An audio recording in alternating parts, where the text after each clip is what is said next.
Why is Africa generally poor compared to the rest of the world? Africa has a lot of natural resources but has always relied on foreign aid. Nonetheless has famine, poor road network, poor healthcare, etc. Please explain. Let me explain. The short answer: geography. The longer answer: Africa is one of the world's largest landmasses that lacks navigable waterways, with a few key exceptions.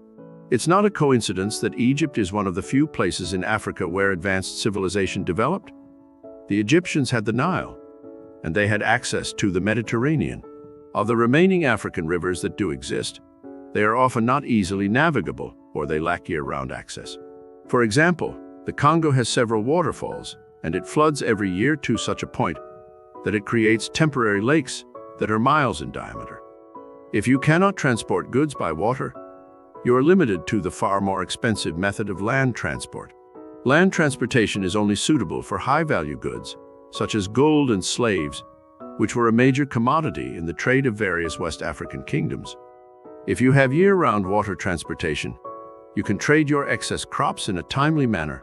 Before they go bad, you can import goods that you don't produce yourself, such as steel or spices, and you can build sophisticated trade networks. Africa is also lacking in valleys, mountain ranges, and other geographic features that are beneficial for development.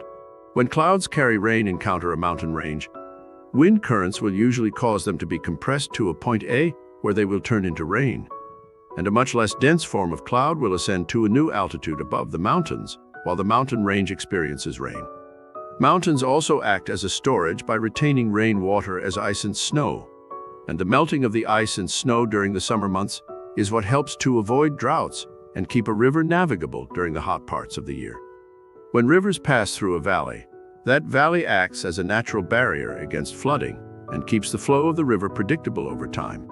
A river that is going over flat land can alter course over time, which is especially disruptive for any sort of trade network or agrarian economy. Mountains and rivers are also natural defensive lines, allowing a civilization to protect itself from invaders. The closest geographical analog to Africa is the Asiatic part of Russia. Follow this channel for more Santa Explains.